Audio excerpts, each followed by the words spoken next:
muchísimas gracias por acompañarnos. Muchas gracias a Urufarma por prestarnos este espacio para hacer este webinar. Y este es el primer webinar del ciclo de charlas que vamos a comenzar de la Sociedad de Ginecología del 2022. Y con el día, aprovechando para conmemorar el Día Internacional de la Mujer, es que queremos presentarles sobre todo esta separata que realizó la profesora Estela Concelo, que ustedes la van a recibir, ya la habrán recibido en el mail, que salió en la revista de Ginecología y Obstetricia. Y un poco leyendo esta separata y a uno le viene rememorando y viene pensando todo lo que las mujeres hicieron por otras mujeres, ¿verdad? Las mujeres cuidando a mujeres, como decíamos con Fernanda Putti cuando conversábamos esto, a lo largo de la historia. Y empezamos a pensar que, bueno, no solo las ginecólogas también cuidaban a mujeres, sino las obstetras. Entonces fue así que invitamos a Fernanda Putti también para que nos hable un recorrido un poquito por la historia de todas estas obstetras parteras, ¿verdad? De la importancia que han tenido ellas en la historia, en el cuidado de nuestras mujeres uruguayas, ¿verdad? Así como Estela plasmaba lo de las ginecólogas mujeres en esta separata.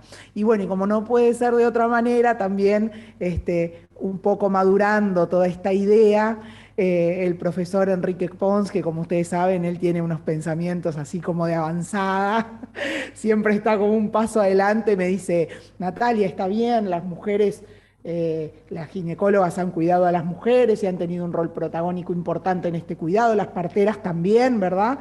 En todo lo que es la obstetricia, pero también es importante el lado de las pacientes, de las mujeres, de aquellas protagonistas que no solo prestaron su cuerpo para algunos descubrimientos como los de Caldeiro Barcia, ¿verdad? Que se hicieron en nuestro país, sino que también vivieron en cuerpo propio, digamos así, por así decirle, la obstetricia, y de eso nos va a hablar el profesor Pon un poco de esta historia. No necesito presentarlos a ninguno de los tres, son muy conocidos por todos nosotros, y le voy a dar la palabra a la profesora Estela Concelo para que nos cuente un poco de esta separata y todo lo que es el rol de las mujeres ginecólogas en la obstetricia.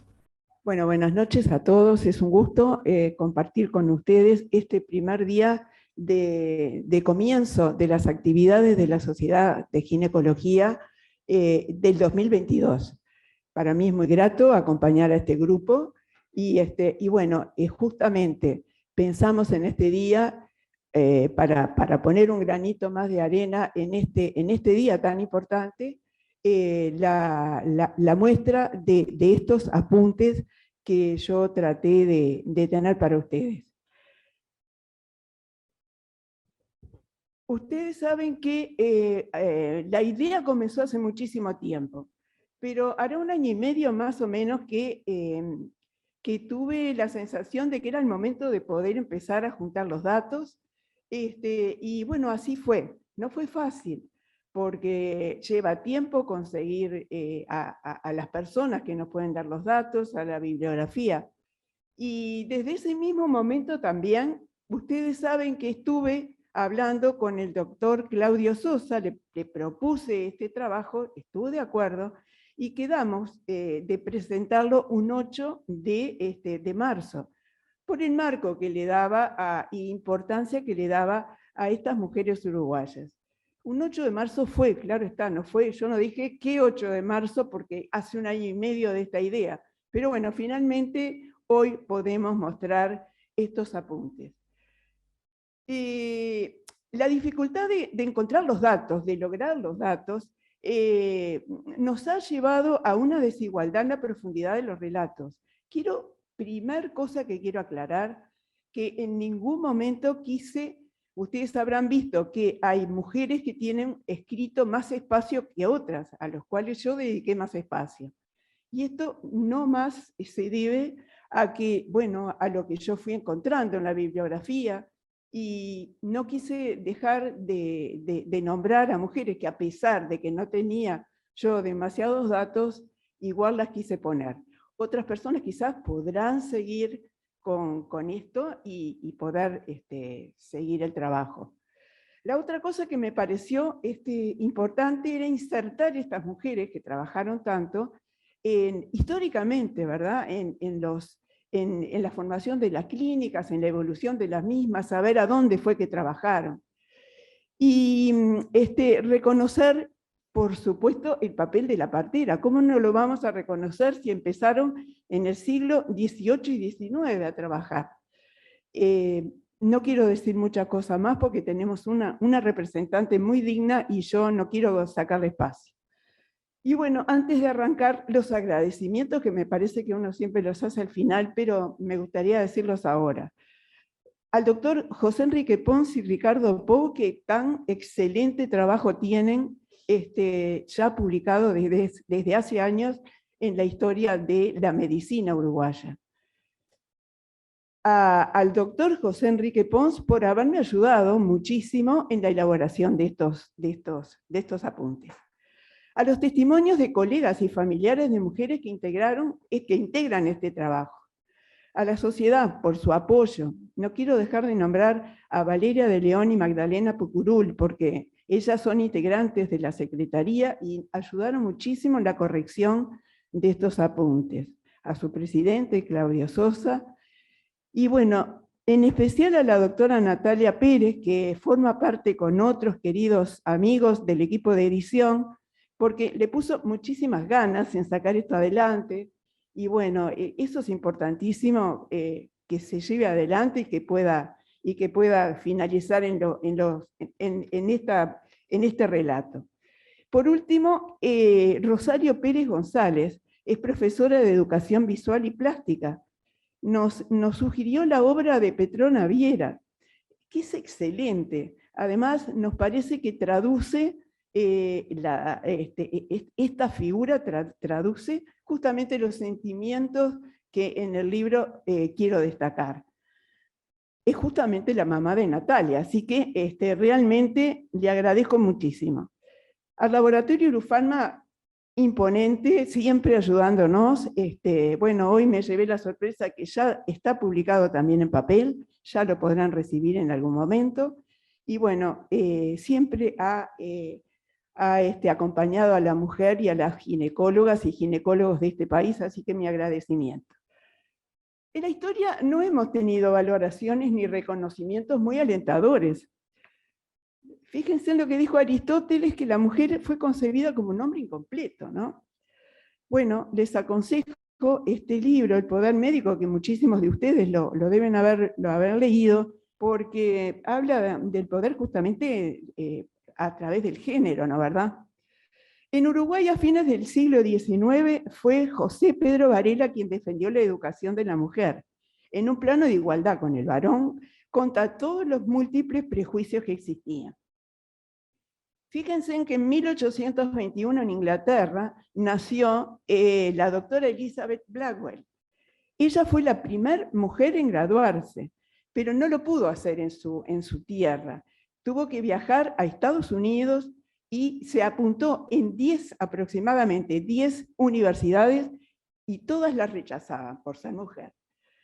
Y bueno, justamente puede hacer en la Geneva Medical College, puede hacerlo y pudo graduarse. Luego viaja a París, donde se capacita en toda la parte de obstetricia. Así que fíjense en la dificultad que debe haber tenido esta mujer. Bueno, y empezamos con Paulina Luisi, que por supuesto que es el ejemplo de que es una de las personas que más bibliografía tenemos. Fíjense que nace 26 años de que la inglesa anterior se había recibido. Ella nace en Colón, Argentina, y llegó a Uruguay con 2 años. Fue la primera mujer graduada en medicina. Yo sé que de ella deben de saber mucho, pero yo lo quiero repasar porque fue muy importante.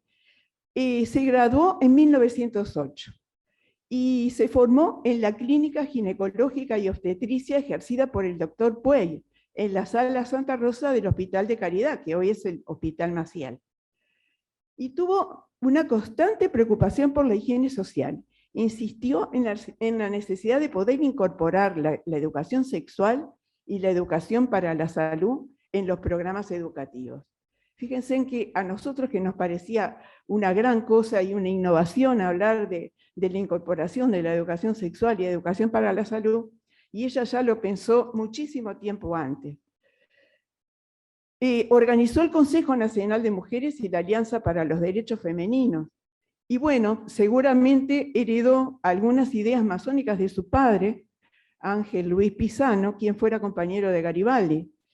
Y bueno, en forma extraoficial se dice que ella la iniciaron en la masonería.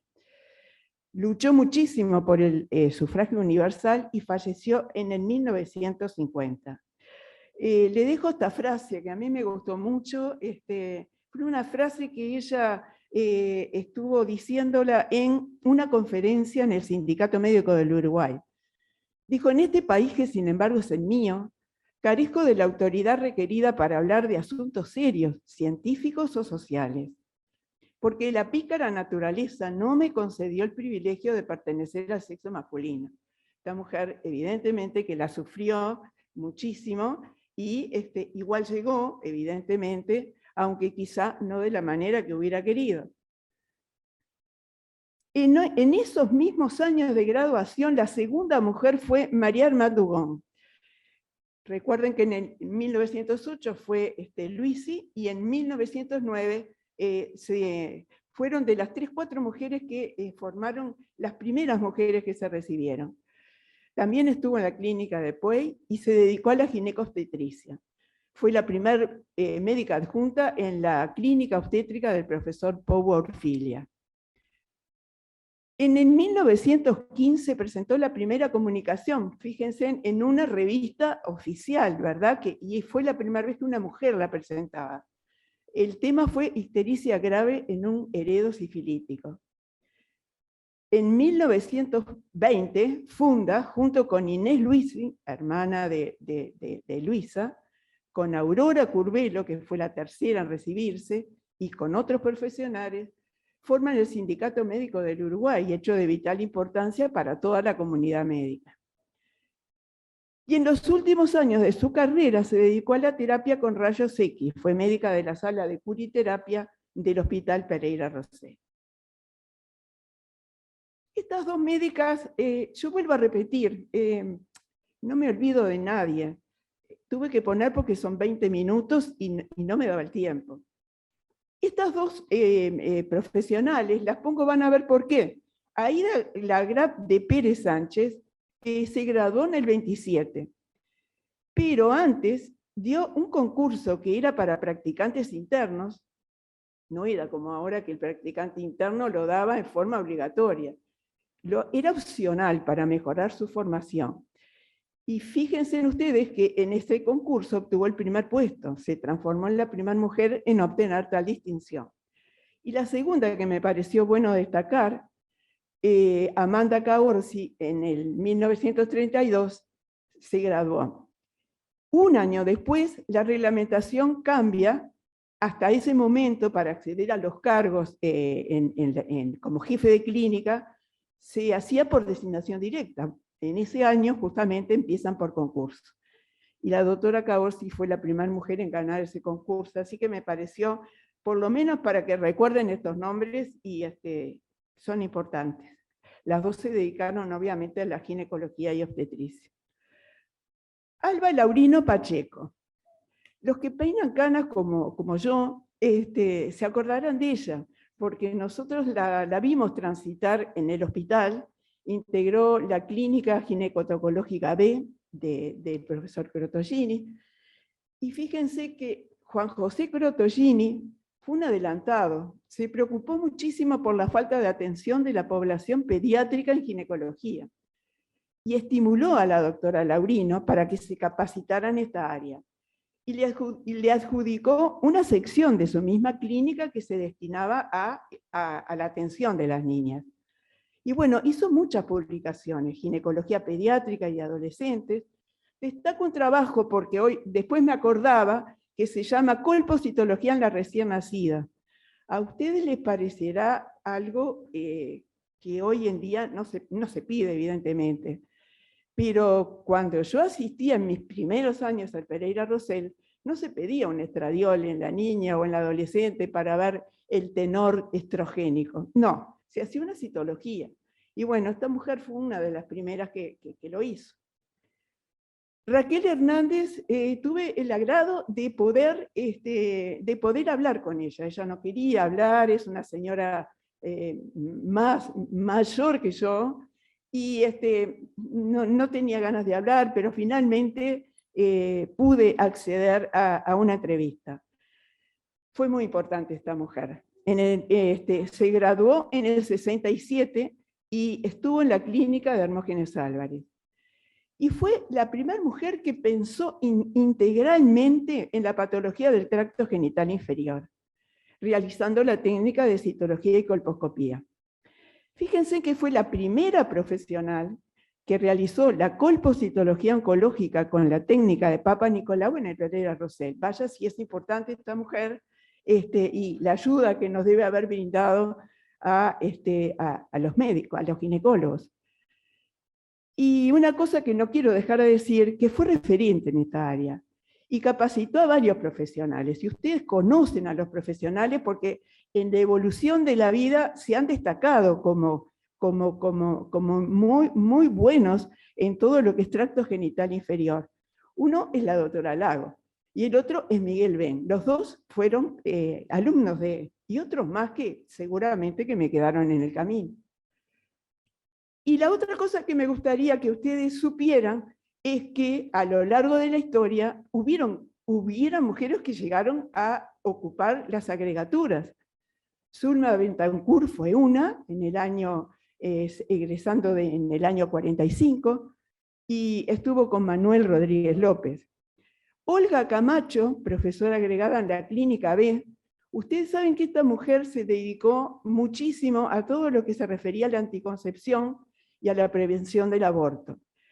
Y lo novedoso de esta mujer, que yo me recuerdo perfectamente, es que inventó un modelo de dispositivo que ella le llamó cilindro cono intrauterino, que con el tiempo después quedó en desuso. Gladys Margarita Canale de Prina fue también una prestigiosa profesora agregada de la Clínica C y jefa además del Departamento de Ginecología y Obstetricia del Hospital Militar. María Rosa Remedios, ¿verdad? Que es una mujer a la cual los más veteranos nos acordamos muy bien.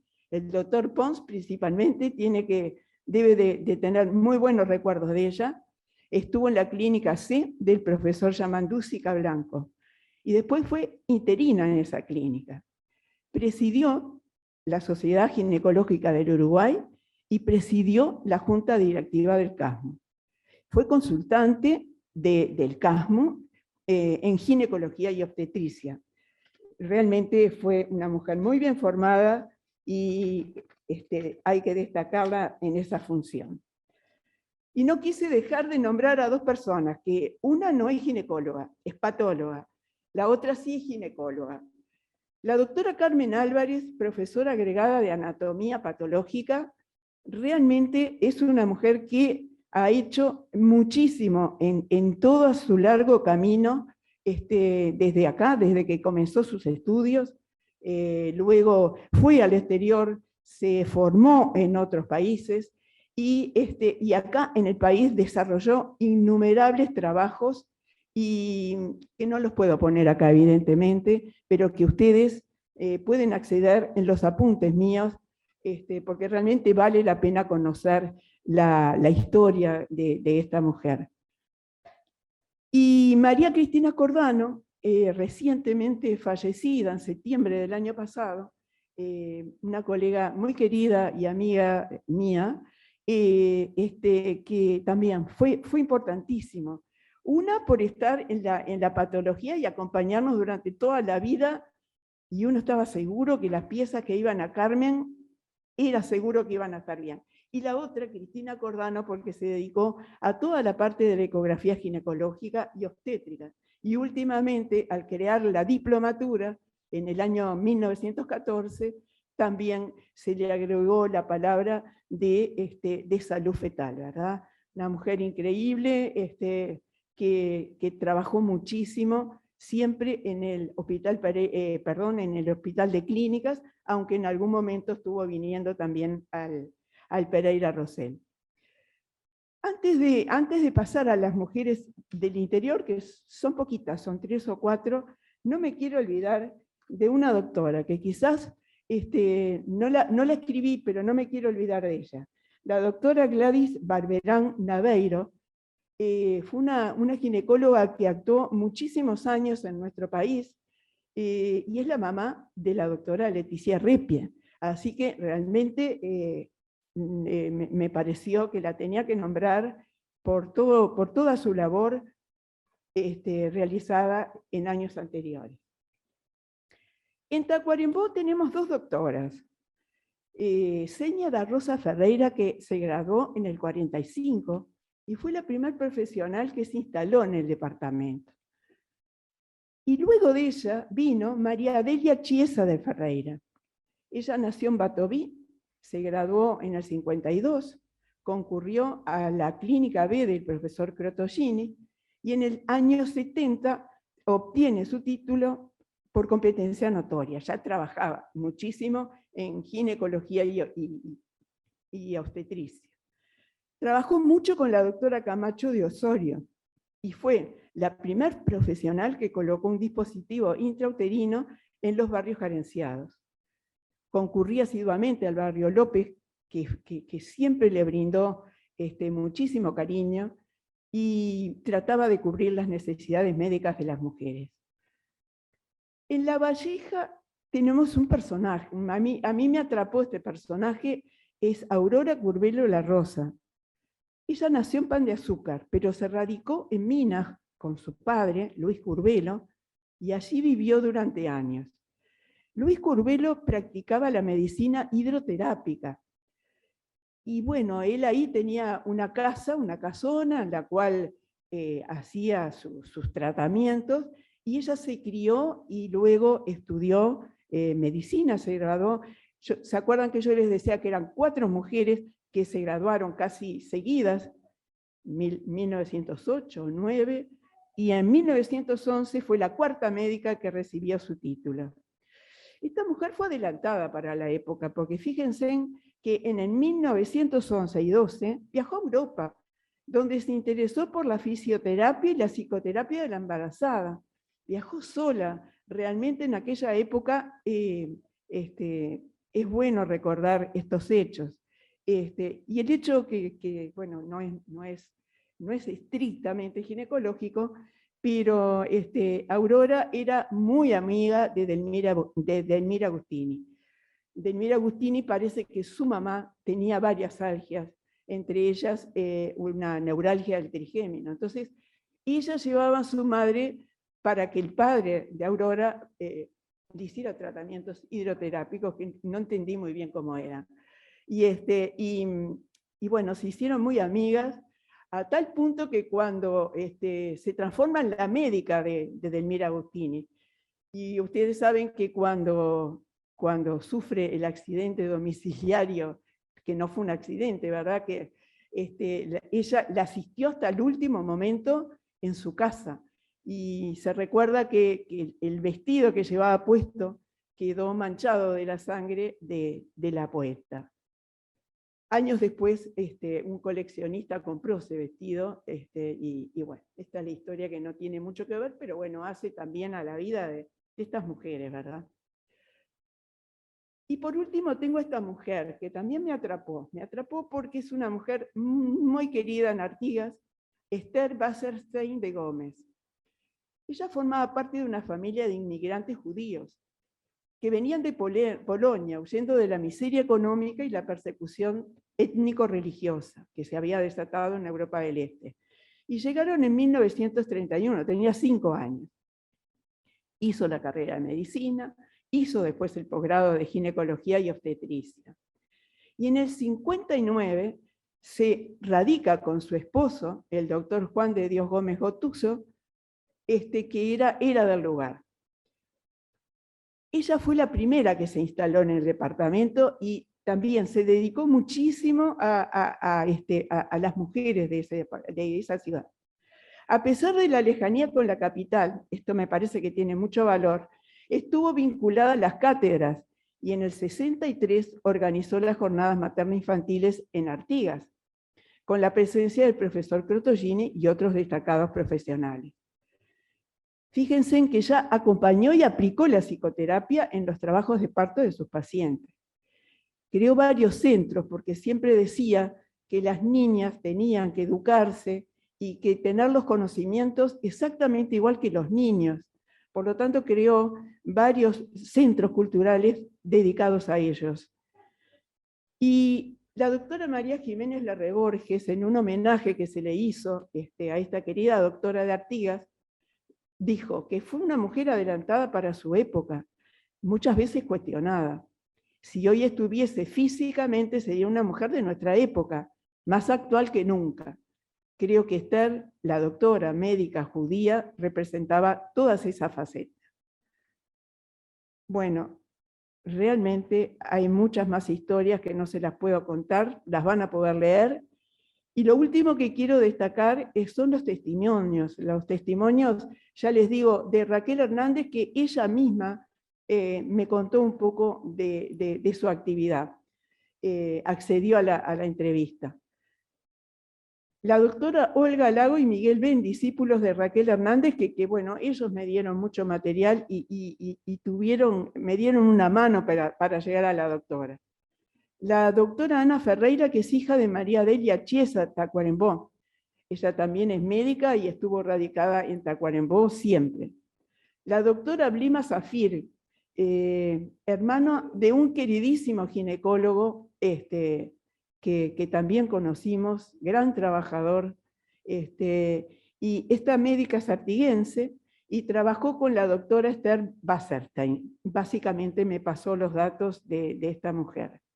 Y por último, Pablo y Beatriz Fernández, que son hijos de María Cristina Cordano, que también gustosamente me acercaron algunos documentos que tenía. Bueno, repitiendo entonces, que sin el ánimo de dejar a nadie afuera, me hubiera encantado ponerlas a todos, pero duraría una hora. Así que yo termino por acá y bueno, espero que puedan online los que están más acostumbrados a leerlo, y la amabilidad de Urufarma, que en el día de hoy sacó la revista en papel, así que creo que todos los ginecólogos la vamos a tener presente. Muchas gracias. Bueno, buenas noches a todos. Agradecer la invitación.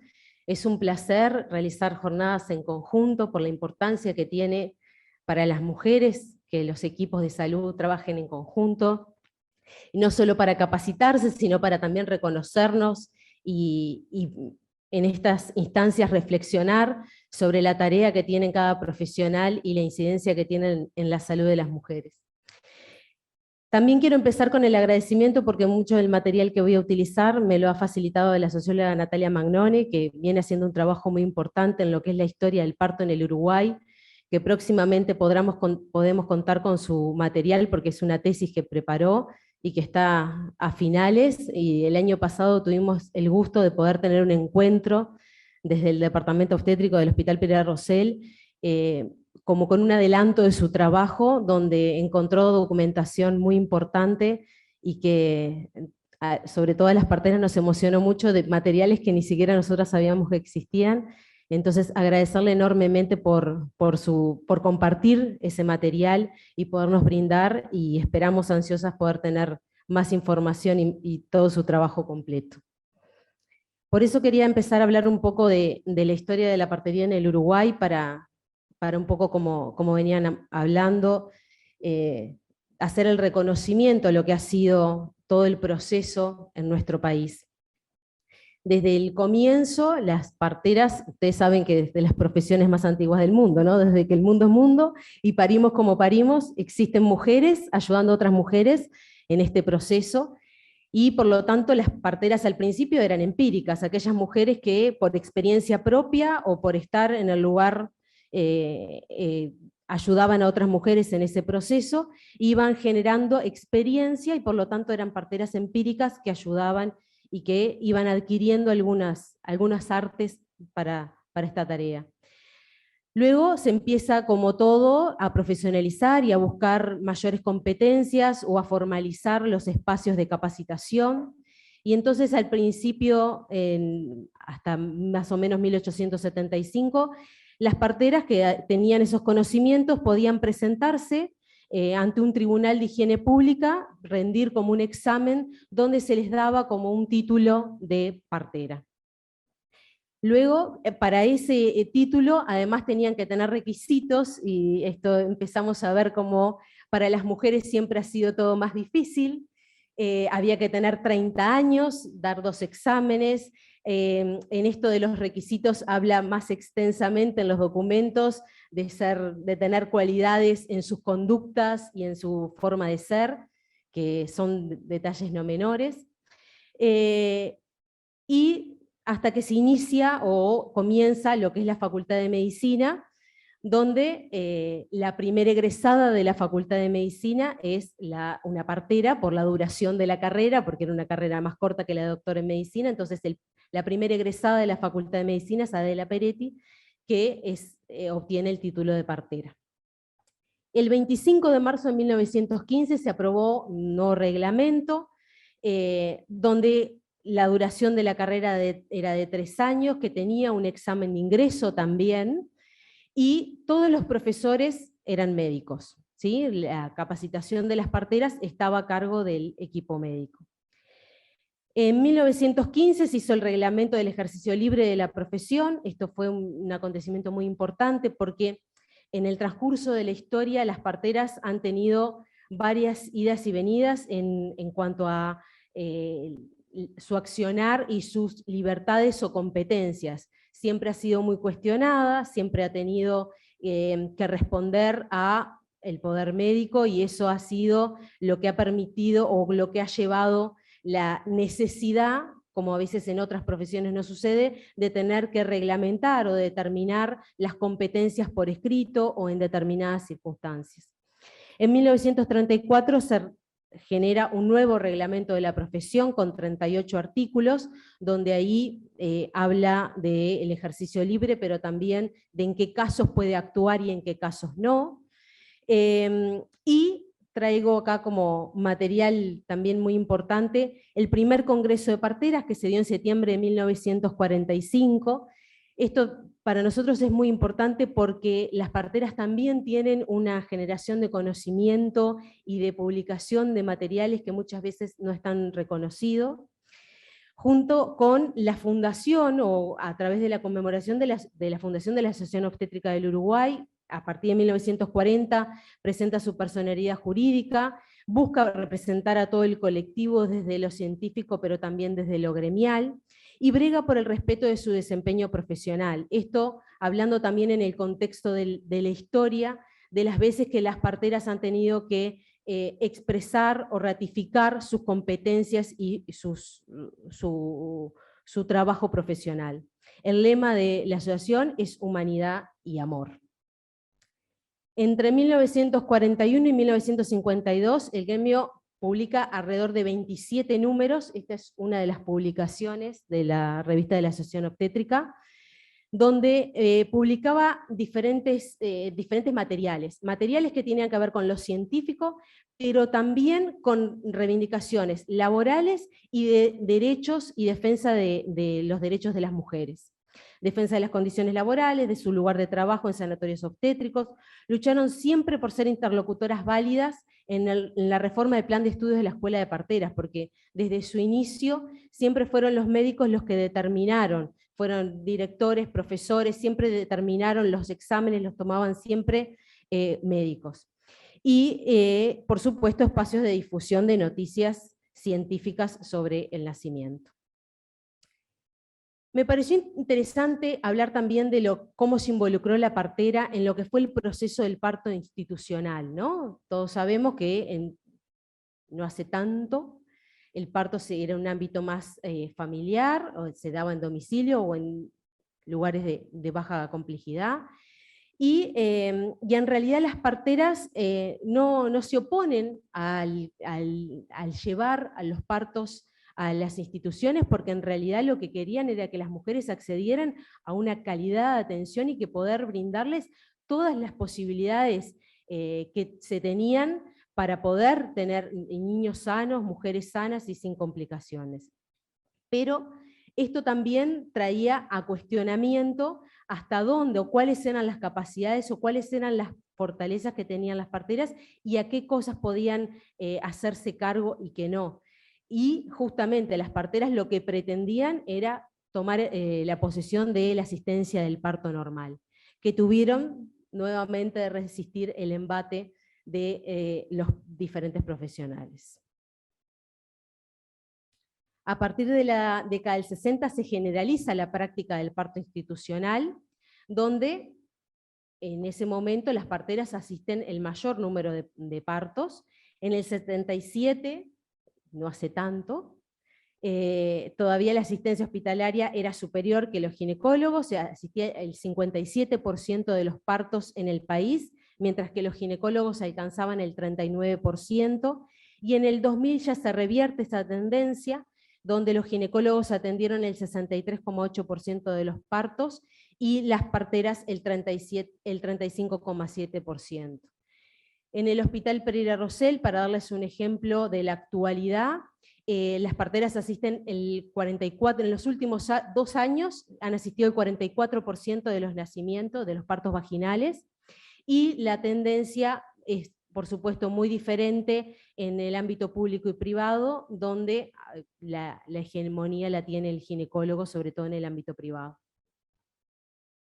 Esto es un poco también cómo se ha ido modificando en lo que es la formación, ¿no? Como les decía, al principio la formación estaba dada por ginecólogos o médicos, y empieza sostenidamente a generarse cambios en cuanto a empiezan a aparecer parteras como docentes, como asistentes, como profesores agregados, como ahora tenemos grado 5 y todo lo que implica todos los docentes de la escuela, teniendo dirección, teniendo un organigrama que, si bien sigue dependiendo de la Facultad de Medicina, y eso no es el problema es lograr la independencia de la cátedra para poder formarnos en nuestras competencias directamente.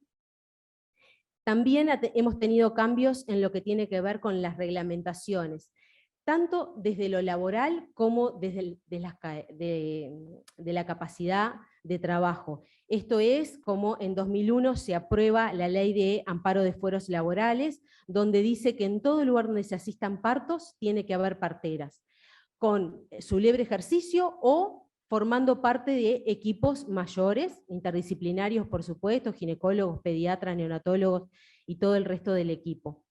En 2008, a través de la Ley 18426 de Salud Sexual y Reproductiva, que todos conocemos, se forman parte de los equipos de salud sexual y reproductiva, donde empiezan también a legitimizarse un montón de acciones que las parteras ya vienen haciendo desde hace mucho tiempo, como son la consejería y provisión de métodos anticonceptivos, que era algo que se hacía, pero que no estaba claramente estipulado en los reglamentos y en todo lo que son los protocolos de actuación.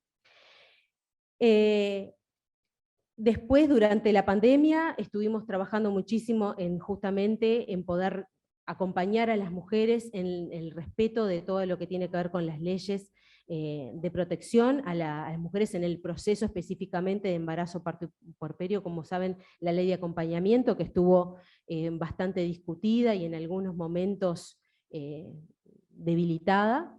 Y también lo que tiene que ver con la aplicación del Vademecum propio, que es una lucha histórica de nuestro colectivo, en el cual todos sabemos que se hacía de manera con aval de otros profesionales, pero que estaba dentro de nuestras competencias, que estaba en nuestra formación.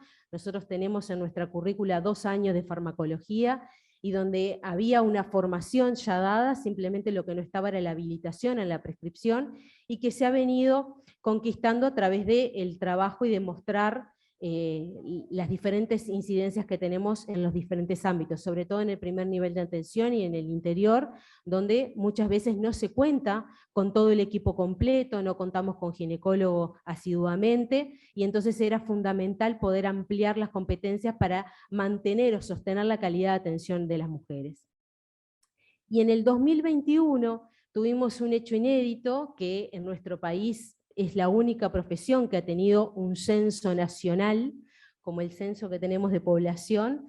Fue un censo que se aplicó a través de facilitaciones de organismos internacionales, el UNFA estuvo involucrado, y entonces todavía no tenemos los datos, se van a publicar en el mes próximo si todo sale como tenemos planificado, pero en realidad es la primera profesión que aplica a un censo nacional donde se trata de llegar a todas las parteras que están en el territorio nacional, en ejercicio, que no estén trabajando, que estén jubiladas y que se encuentren radicadas en el exterior.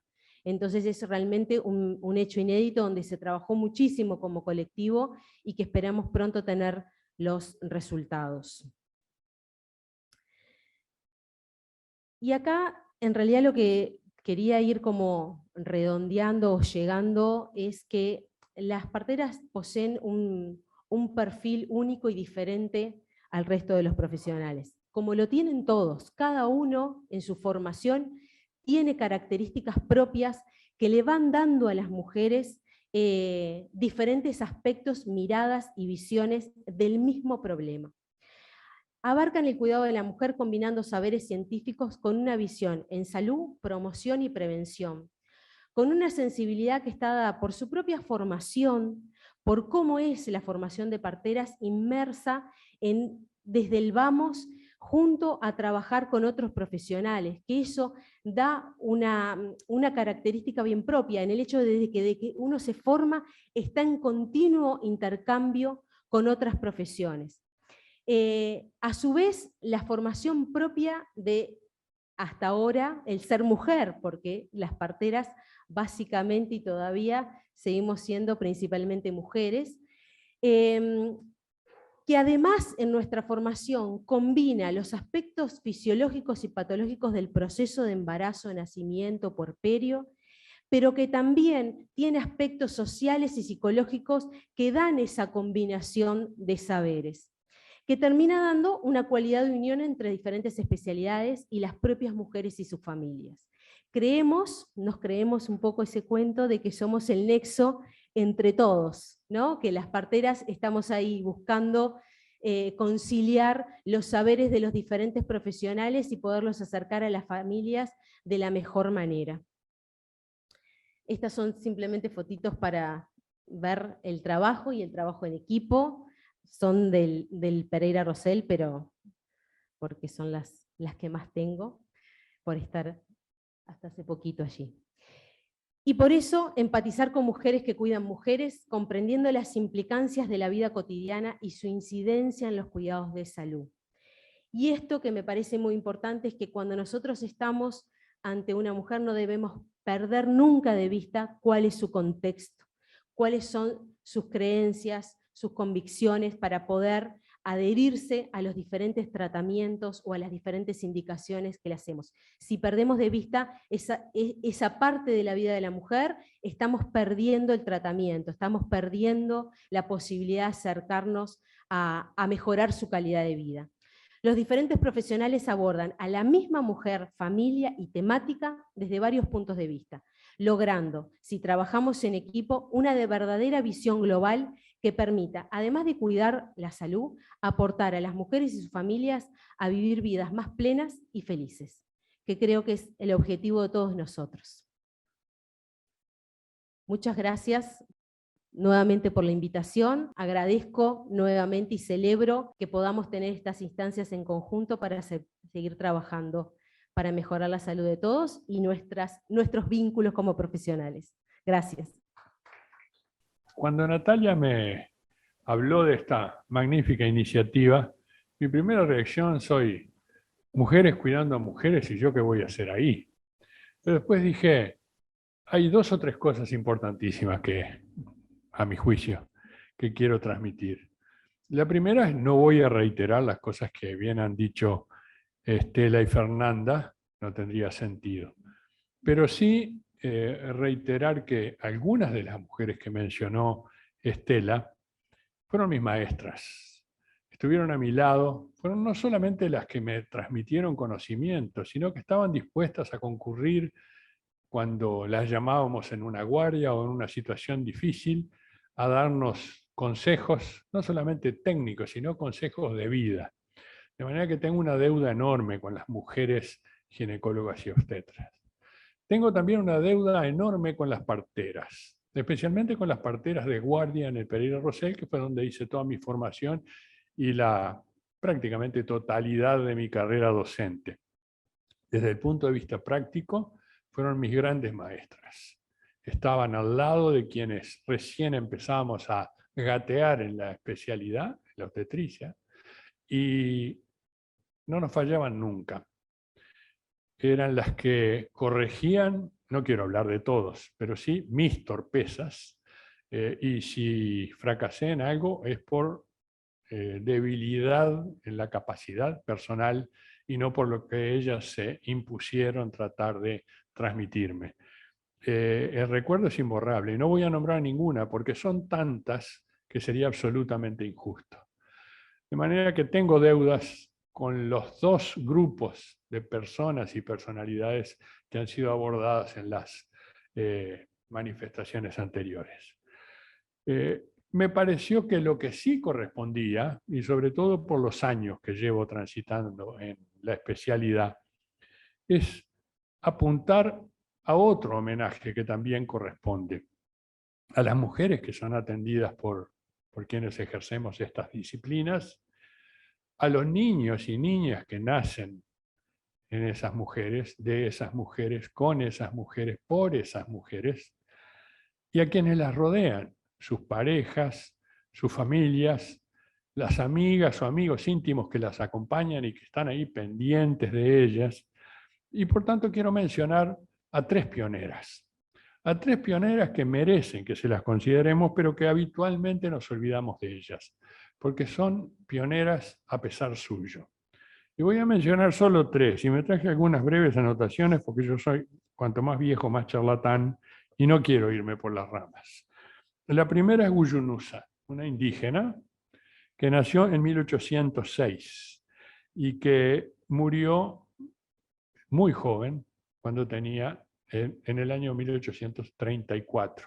Fue una mujer que fue trasladada junto con otros tres hombres en un viaje ignominioso, en la cual fueron llevadas a París para ser alojadas en una casa que todavía se conserva en la Rue d'Antin y que era una especie de posilga en aquel momento, en las cuales las exhibían prácticamente como animales exóticos. Guyunusa partió embarazada de Montevideo y tuvo su parto en Francia. Es el primer parto de una uruguaya que está documentado y bien documentado. Hubo una partera a la cual Guyunusa no la dejó participar, pero estaba ahí al lado y registró lo que veía. Hubo algunos médicos que concurrieron después y hubo transmisión de otras personas, pero en realidad tuvo su parto como lo tenían las indígenas y como lo tuvieron la enorme mayoría de mujeres, especialmente en la primera época de la colonia, acompañadas por alguien. Como lo único que había eran varones, quien la acompañó fue Tacuave, su pareja. La ayudó en los momentos de pujo, el parto parece haber sido bastante rápido, no se quejó nunca, nació una niña y ella murió muy poco después, seguramente de tuberculosis por las condiciones en las cuales estaba recluida. La niña contrajo tuberculosis y murió muy poco después de la madre. La historia ha recogido exhaustivamente este caso y a mí me pareció que no era excesiva insistencia hablar de ella, pese a que se la conoce muy bien, precisamente por eso, porque no hay registros de otros partos, aunque se supone cómo deben haber sido, pero no hay registros de otros partos. El primero es de una indígena uruguaya, y es un homenaje a las comunidades que nos precedieron, lamentablemente muy poco representadas en este momento en el Uruguay, pero que merecen un reconocimiento histórico enormemente importante. La segunda mujer se llamaba Antonia Colman. Debe haber nacido aproximadamente en 1834 a juzgar por los datos que se conocen. Y murió en 1867, 30 y pocos años. Llegó del campo, donde vivía con su marido y 2 hijos pequeños, a Tacuarembó, que era el lugar más cerca donde podía asistirse su trabajo de parto. Pero llegó cursando 2 cosas: su trabajo de parto y su premortem. Tenía una tuberculosis avanzadísima y estaba prácticamente agonizando. Cuando llegó no había médico disponible y murió cuando algunas parteras fueron a atenderlas. El que la asistió fue un cura, el cura de León, era el cura párroco de Tacuarembó, quien hizo una cosa que en ese momento no tenía antecedentes en este país. Hizo una cesárea post-mortem. Fue la primera documentada en el país, por eso es que Antonia Colman es también una pionera a pesar suyo. Hay una discusión si el niño nació muerto, nació vivo, porque la idea era sacarlo para intentar no tanto salvarlo, sino bautizarlo.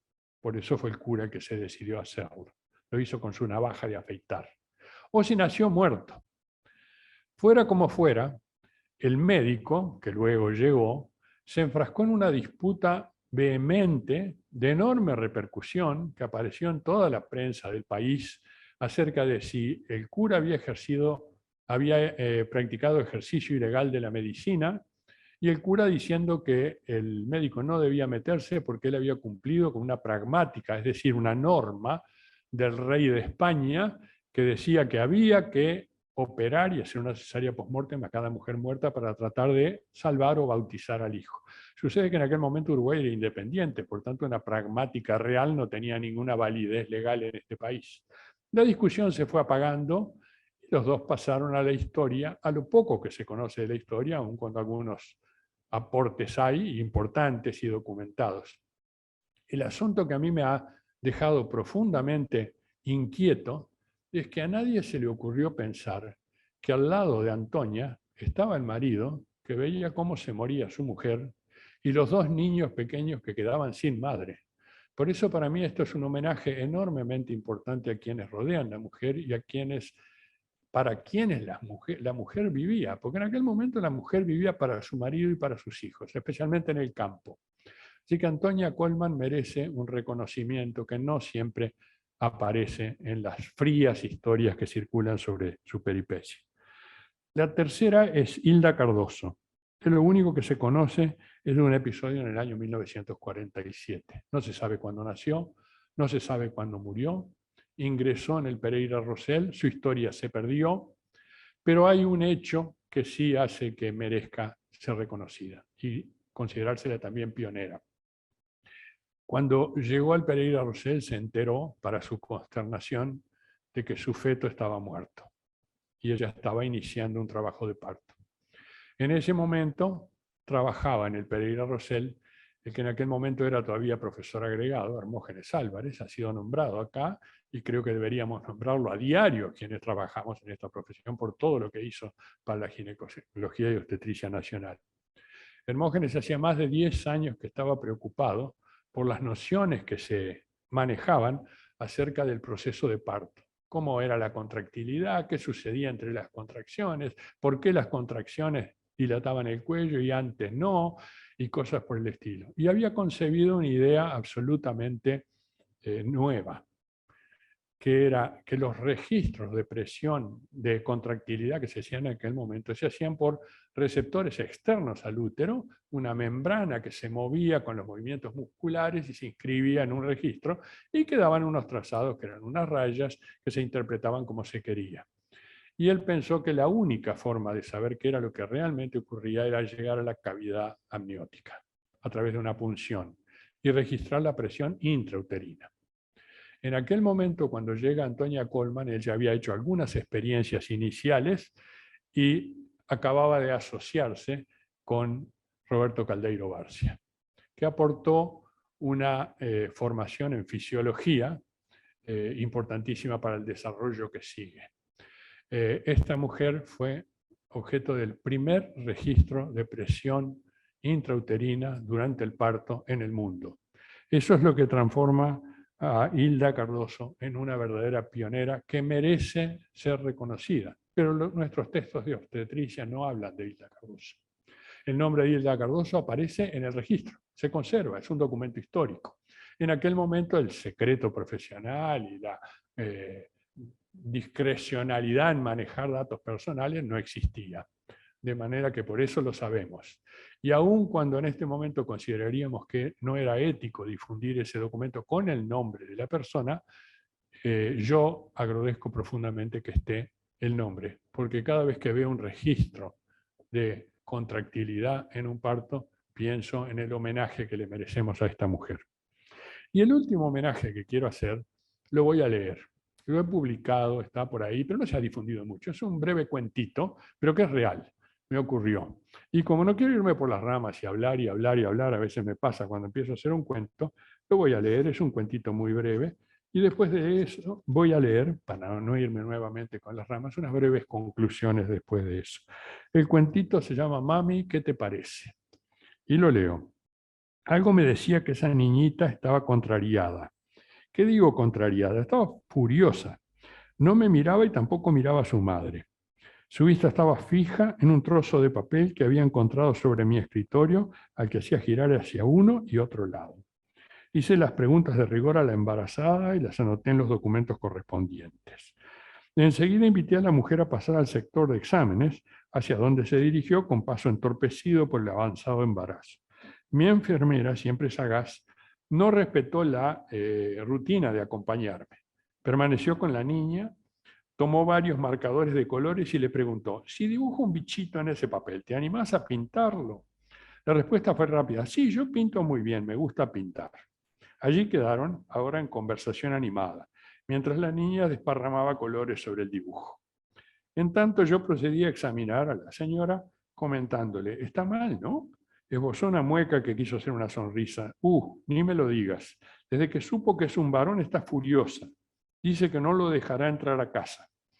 Con la estúpida suficiencia que uno cree adquirir a lo largo de la experiencia, la tranquilicé. Se le pasará pronto, no te preocupes. El parto ocurrió pocos días después. Solo vi a la niña un instante durante los días de internación. Estaba sentada en el regazo de la abuela. Al pasar acaricié su cabecita. Mi gesto provocó un movimiento de sus manos como tratando de alejar un estorbo. El primer control después del parto fue rutinario. Le pregunté, casi seguro de recibir una respuesta afirmativa, si la niña estaba mejor. No, está insoportable. No tolera ver al hermanito. Grita cuando lo amamanto y hay que recurrir a cualquier cosa para distraerla. No sabemos qué hacer. Sin escarmentar, afirmé, tranquila. En tu próximo control me dirás que todo está bien, ya vas a ver. Al mes, la señora regresó a control, esta vez con la niña. La miré subrepticiamente. Su carita denotaba una fingida indiferencia. Se repitió el subterfugio de distracción de mi enfermera. Mi paciente parecía preocupada cuando me explicó, ¿qué va a mejorar? Casi no nos habla al papá y a mí, solo es espontánea con sus abuelas. La dejé sola mientras se vestía, volví al escritorio. La niña garabateaba en un papel y no demostró reconocer mi regreso. Comencé a escribir mirando la pantalla de la computadora y sin voltear la vista le dije, ¡qué suerte tenés! Dejó lo que hacía. Intuí que ese comentario había despertado su interés y proseguí aprovechando la apertura hacia lo que sería mi definitivo aporte a solucionar el problema familiar. Tenés mucha suerte. Un hermanito varón quiere siempre mucho a su hermanita. Fíjate que yo solo tengo hijas nenas y siempre me dicen que sus amiguitas, que tienen hermanos varones, están contentísimas. Su vocecita sonó entre desconfiada y esperanzada. ¿Te gustan los nenes varones?, me preguntó. Sí, me gustan mucho, pero no tuve un hijito varón. La carita ahora era luminosa. En ese momento regresaba la señora al consultorio. La niña saltó de su silla, se abrazó a las piernas de la madre y con expresión de júbilo le dijo, mami, mami, le gustan los varones, vamos a regalarle el de casa. Ahí aprendí que esa psicología de entre casa no sirve para nada y que habría que dejarla de lado. La niñita de mi historia debe ser hoy o una adolescente al final de esa etapa o una adulta muy joven. Y yo, que no he vuelto a verla, Pienso que debe tener una muy buena relación, un poco de odio y un poco de amor, como suele haber entre los hermanos, pero que debe tener una buena relación con su hermana. Pero lo que yo aprendí en ese momento era guardarme esa psicología de entre casa, aunque a veces caigo en similares estulticias. Y ahora viene la reflexión final, para no pasarme de la hora. Pese a ello, uno de los hechos más emocionantes que he vivido es que algunos niños que nacieron en mis manos hayan vuelto para conocerme una vez que tuvieron edad suficiente para entender lo que la asistencia obstétrica significa. Eso justifica mi homenaje a la niñita del cuento, y en ella a todos los niños que jalonan mi historia profesional. Tengo suficiente edad como para que muchos hayan dejado de ser niños hace tiempo, incluyendo algunas mujeres que ya han tenido sus propios partos, pero como nos decía mi madre cuando le recordábamos que éramos adultos, ustedes nunca dejarán de ser mis niños. Ginecólogos, ginecólogas, parteras, realmente nunca dejamos de sentir que los niñitos que ayudamos a nacer siguen siendo, en cierta medida, nuestros niños. Me ha gustado muchísimo participar en este homenaje a mujeres asistiendo a mujeres y a los varones que nos hemos colado un poco en la profesión y que a veces a codazos absolutamente improcedentes hemos pretendido desplazar a quienes tienen mucho más derecho que nosotros a saber lo que es ayudar a otra mujer. Gracias. Muchísimas gracias por estar acá, Fernanda. Yo te agradezco, la verdad, enormemente que estés aquí con nosotros. Nosotros, hablo en lo personal y también hablo por toda la sociedad de Gine, sentimos que las parteras son un pilar fundamental en nuestra vida, están siempre con nosotros y por eso cada vez más tenemos que aprender a trabajar en equipo y es como vos decís, por el bien de todas nuestras mujeres, cada cual me parece que tiene su rol y me parece también que lo respetamos mucho, esos roles en la consulta diaria, ¿no? En la práctica cotidiana, las mujeres encuentran en la partera un aspecto, en el ginecólogo o en la ginecóloga otro aspecto, en la enfermera otro aspecto, y bueno, y eso es lo rico de poder trabajar todos juntos. Y no sé si profe quiere decir algo más, el profesor Pons, pero yo les agradezco muchísimo a Estela por este arduo trabajo, porque escribir también un artículo de estas características, que tuvo que recabar un montón de testimonios, que no debe haber sido fácil, porque bueno, nosotros sabemos que un poco como que hay que ir, es como un trabajo de investigación que tuvo que hacer Estela, que también estuvo muy arduo, y bueno, me alegro que ya lo tengamos impreso en papel. Y al profesor Pons, como siempre, muy interesante la historia, la verdad no tenía ni idea de esas 4 mujeres, me ha dejado, ¿no? La verdad, sorprendida, y es muy interesante también para pensar, para los más, yo no soy tan joven, pero para los más jóvenes también empezar a mirar para atrás, ¿verdad? Que se aprende de todo lo que hemos vivido y lo que hemos transcurrido, y nos ayuda a entender también un poco la situación actual y hacia dónde vamos. Bueno, les agradezco muchísimo y damos por terminado este webinar, que va a quedar grabado en la página de la Sociedad de Gine y en el canal de YouTube de Urufarma, así que lo invitamos a la gente, a aquellos compañeros que no hayan podido asistir hoy, porque hoy es un día un poco complejo, la verdad, es un día muy emblemático, pero un poco complejo, lo puedan ver ahí. Bueno, muchísimas gracias y nos estamos viendo. Hasta la próxima.